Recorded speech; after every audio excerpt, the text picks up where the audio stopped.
Now at 6 and streaming on crossroadstoday.com, a South Texas congressman is indicted on conspiracy and bribery charges. Prices at the pump keep going up in Victoria. And Corpus Christi police ask the public for more tips on a missing college student. Although it's quiet here in our area, another afternoon of big thunderstorms out west. You see them right there. Problem is they're drifting in this direction. Will they make it to the crossroad is a big question. We'll try and talk about that coming up in just a few minutes.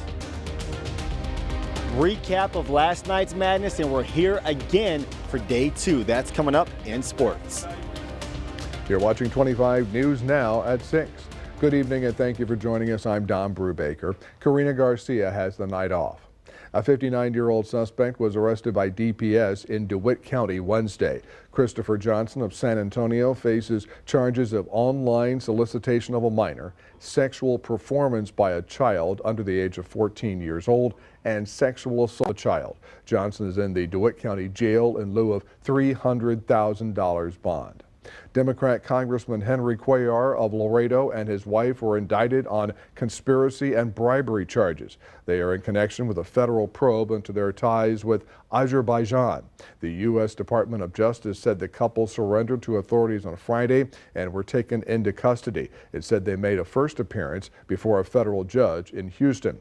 Cuellar released a statement Friday denying any wrongdoing. The federal indictment shows the couple accepted nearly $600,000 in bribes.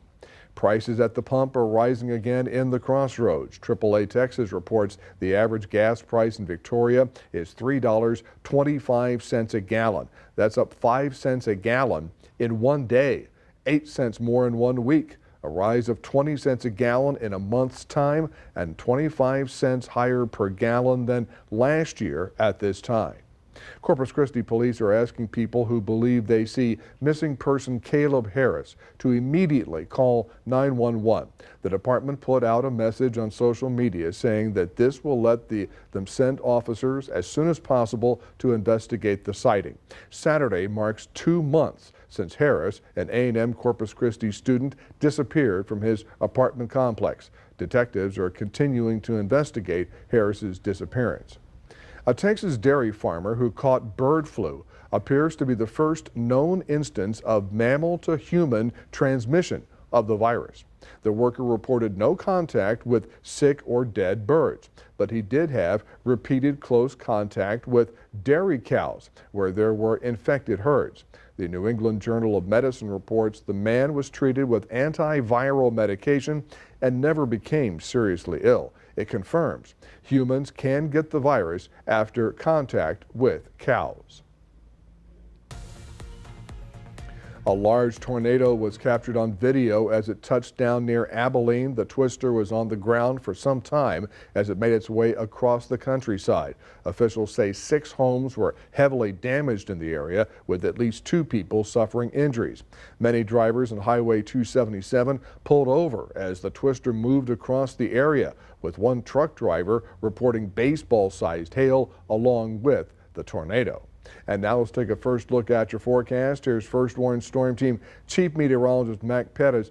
Mac, my question is, there are these storm systems going on with these tornadoes around Abilene, and then you have all this flooding around Houston. Are these two systems the same, connected at all, or just different?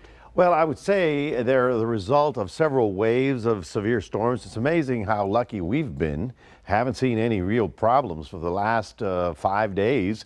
We've had these monster thunderstorms that fire out in West Texas and roll eastward. Now, right now, we don't have anything going on in our area, yet these big storms that are out here in western Texas are picking up and drifting in this direction. So that's why we might get some effects of it, but hopefully we'll just hope for the best, and we'll take a look at your weekend coming up in just a moment. Back to you, Don. Mac, thank you. The May 4th election is a day away. Residents will vote in the Board of Trustee race for District 2 in the Victoria ISD. On the ballot is incumbent Bridget Marshall. In July 2023, she was appointed District 2 trustee. Marshall is the Victoria College Department Chair of Humanities and English instructor. She says she plans to use her 20 years of education for this role.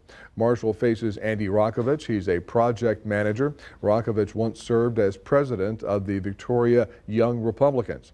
In March, he was under fire for a social media post that some deemed anti-Semitic. Rokovich apologized and says the post was poorly thought out. Rokovich wants to ensure inclusivity and representation for all in the community. Voters will vote for 1, 2, or 3 of the candidates for Board of Directors in the Victoria County Drainage District number 3. On the ballot, Justin Leda, Ryan Pletcher, Candy Markle-Beck, and Wayne Leda. In the race for District 3 City Council in Victoria, we have April Butler running against Woodrow Wilson Wagner II. Butler is a local business owner. One of the issues she wants to address is retaining first responders. Butler says she has a plan to increase pay for first responders without raising taxes. Butler faces Woodrow Wilson Wagner II in that District 3 race. He says he has a track record of advocacy and a desire to give back to his hometown. Wilson Wagner's primary focus, if elected, is to give first responders better pay to prevent them from leaving Victoria. Wagner says his experience in government will help him find solutions for the city. Voters will vote for 1 or 2 candidates for Board of Directors in the Victoria County Water Control and Improvement District number 1. On the ballot, Robert Cardenas, Devin Wallace, and Robert Montalvo.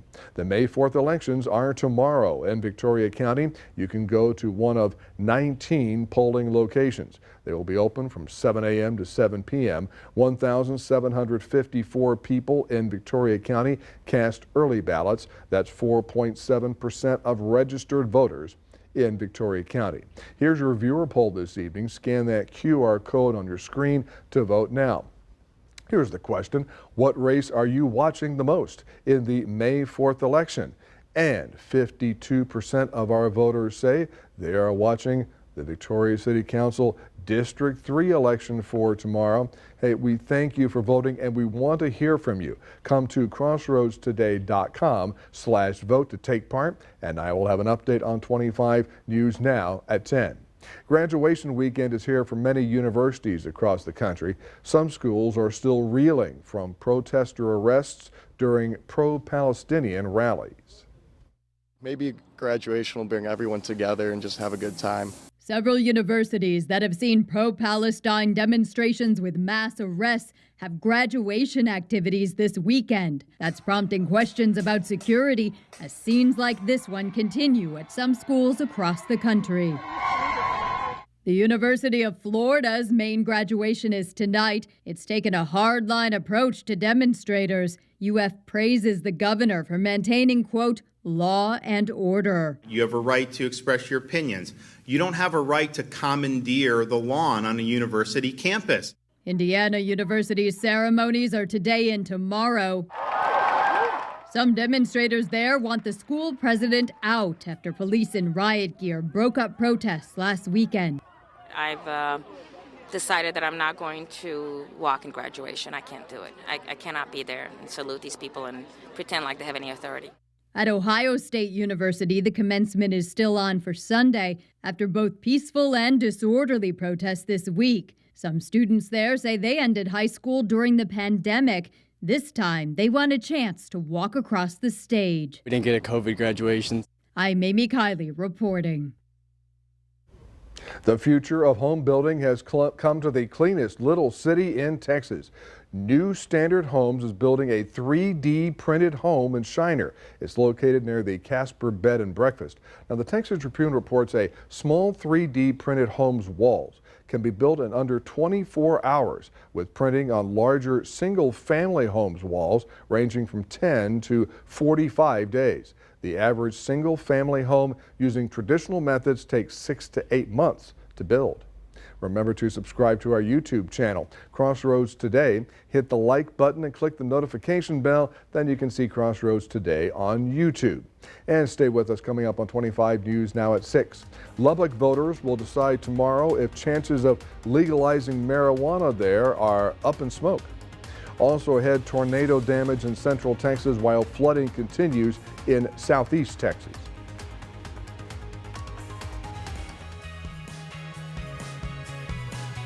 Here's a look at community crossroads this weekend. We first sit down with the Locke County Sheriff candidates, followed by Crime Stoppers and the Golden Crescent Casa, and we wrap up with the Texas Zoo. But most zoos do it in phases. Having said that, we're convinced that by the time we're finished in a number of years, we'll have the most advanced small zoo in the country.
On Capitol Hill, GOP Congresswoman Marjorie Taylor Greene says she will force a vote over House Speaker Mike Johnson's ouster next week. Greene accuses Johnson of cutting deals with Democrats to pass critical legislation. Republican Representative Marjorie Taylor Greene of Georgia has promised to force a vote on GOP House Speaker Mike Johnson's ouster next week. I think every member of Congress needs to take that vote and let the chips fall where they may. While it is expected to fail, the move escalates pressure on Johnson and sets up a major showdown on the House floor. We have to do what we believe to be the right thing. What the country needs right now is a functioning Congress. Johnson is leading with a razor-thin majority, meaning it would only take a couple of Republican members to oust him if all the Democrats voted against him as well. But after Johnson moved last month to pass a major foreign aid package that included aid for Ukraine, House Democratic leadership announced they plan to help him. In a statement, the leaders wrote, quote, "We will vote to table Representative Marjorie Taylor Greene's motion to vacate the chair. If she invokes the motion, it will not succeed." Republican Congressman Thomas Massie of Kentucky, who has joined Greene's effort, thinks that the Democrats' promise to save Johnson will only help the effort to oust him. That was really a gift to our effort. I mean, to have Mike Johnson endorsed by Hakeem Jeffries, is the person who's supposed to be our foe. But many Republicans oppose the push to oust Johnson and don't want to see the GOP conference in disarray like it was after former Speaker Kevin McCarthy was ousted last year. Reporting in Washington, I'm Julia Benbrook. Legalized marijuana supporters hope voters in Lubbock will send a message to state lawmakers. The Texas Tribune reports residents there will vote Saturday on a proposed ordinance that would decriminalize small amounts of marijuana. The proposed ordinance would instruct Lubbock police to stop arresting adults for possession of less than 4 ounces of marijuana in most cases. Millions of people in parts of Texas and Louisiana are under flood watches Friday as storms that also spawned damaging tornadoes and fast-moving floods Thursday continue to churn over the region. Scary. That was really scary. Stuart White has lived at his Central Texas home for about a year. He can now check tornado close call off his list. We watched a tornado touch down right behind our house. White worries about his neighbor's property that he fears was in the twister's path. The tornado also rolled through the nearby town of Hawley, about 15 miles northwest of Abilene, damaging a number of homes and businesses. No relief Friday for the same region as forecasters track severe storm alerts stretching from southern Texas up to central Nebraska. It's running. As if the threat of tornadoes wasn't enough, torrential rain and widespread flooding have submerged portions of the Lone Star State over the past 24 hours, with around 7 million people under flood watches from southeastern Texas into central Louisiana through this evening. When the water first started coming up, I wasn't that worried about it at first until today. Some homes along the banks of the swollen San Jacinto River now only accessible by boat. I'd probably say this came up over a foot and a half in an hour. The East Fork of the San Jacinto could crest nearly 77 feet this weekend, prompting mandatory evacuations for nearby residents. More than 30 river gauges in the area are expected to experience some degree of flooding Friday, with over half potentially reaching major levels. Hopefully this is the end of it. I'm Laura Aguirre reporting. And of course, it's amazing how quiet it's been here in the Crossroads, considering all the stuff that's going on across the state. And this is now for about the 5th day of this activity. Well, right now we're at 78 degrees, obviously another windy day, humid day. Didn't see much in terms of sunshine, but we only managed to get up to 81 this afternoon. Thing is, next week, we're going to be looking at some 90s. We'll take a look at our chance for any showers over the weekend coming up in just a moment.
Well, good afternoon, everyone. Another day when we get these big thunderstorms out in West Texas and they drift toward us. In fact, last night, another cluster of storms rolled into Houston to add insult to injury from all the previous rainfall they had.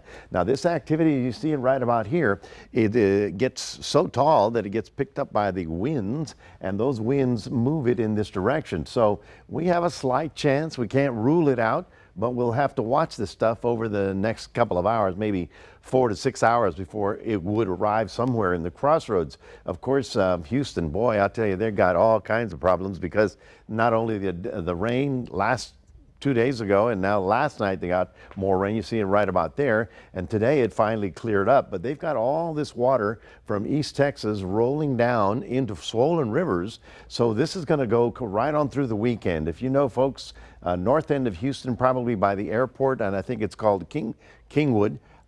They're the ones that are having the most problems over at Lake Livingston, Liberty, and those areas with continual floodwaters in just everywhere, pretty much. Of course, for us, we were watching out to the west. This is the stuff that may have something to do with us. You'll see how in Future Tracker it brings it right onto the I-35 corridor.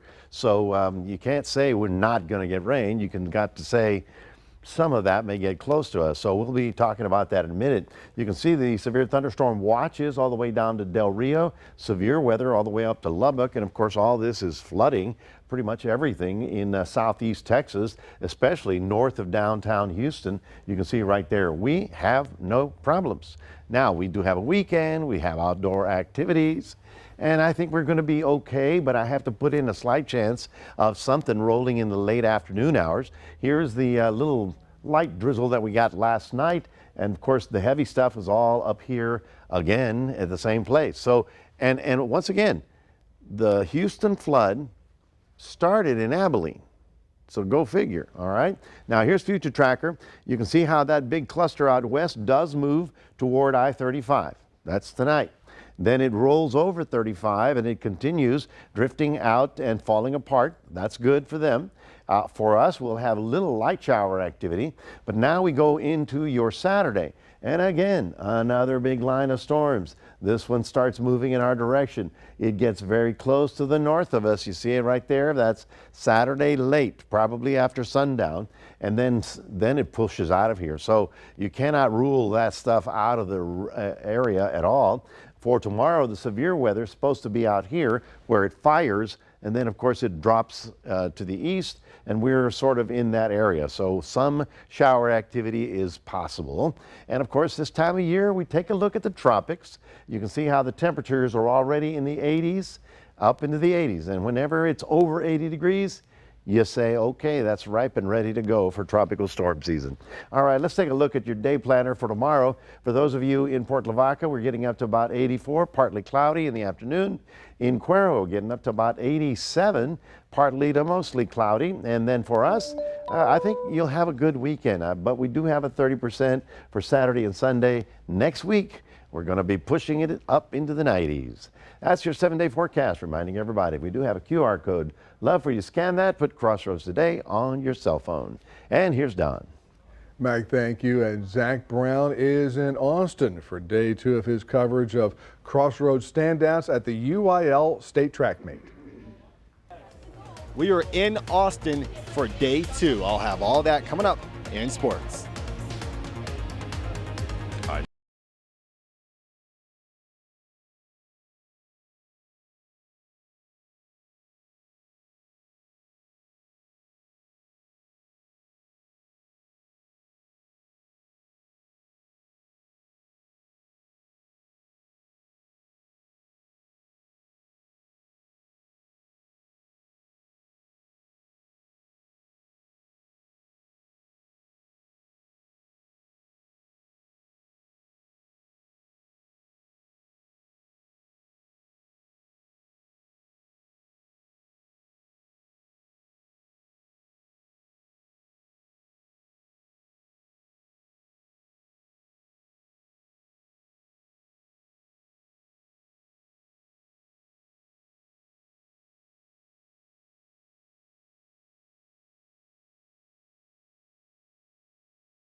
We're here in Austin for our second and final day, and it'll be pretty tough to follow up last night's madness that saw Goliad with just a little bit of heartbreak. They needed to get the win in the final race, which was the 4x400, to get the gold, and this was a golden opportunity for the Tigerettes, but they fell behind early. In the final leg of the race, Kyla Hill nearly pulled off the comeback, but just could not quite do it. Goliad does finish second overall, but the two-star seniors, Kyla Hill and Addison Zamzo, wanted a different outcome and not just for themselves. I just really wanted the ring for my coach more than I wanted it for myself, and I guess like we wanted it really bad all as a team, yes, but we also all wanted it for him. We knew that this was probably going to be his last chance to ever get that, and we knew that we were going to have to win the 4x4 to get that for him, because that's what it came down to, and we just fell short, and I feel like that's what I reflected on most, is that I wanted that for him because he's just an amazing coach and an amazing dad, and he really deserved it.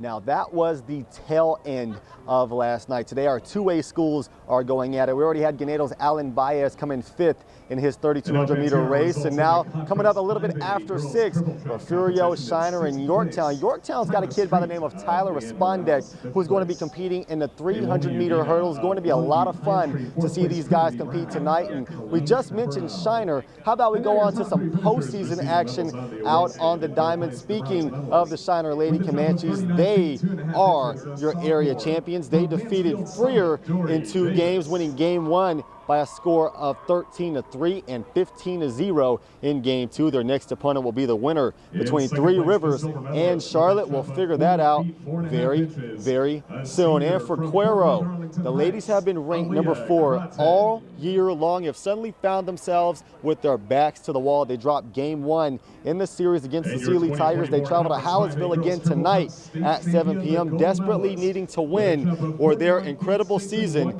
could come to a premature ending, but no premature ending for the Lady Flyers. They throttled Lutheran South 14-7 behind 3 homers. Next up, they will play Woodlands Christian Academy, location still to be determined. We will have more tonight at 10. Reporting from Austin, Zach Brown, KVUTV 25 News Now Sports. Thank you, Zach, and we're back in a moment. You know, Florida has plenty of native animals, but monkeys are not part of that native mix.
father of a Florida high school student just had to capture the unexpected sighting on his cell phone camera. It was a monkey. His video really got attention once he posted it to his Facebook page.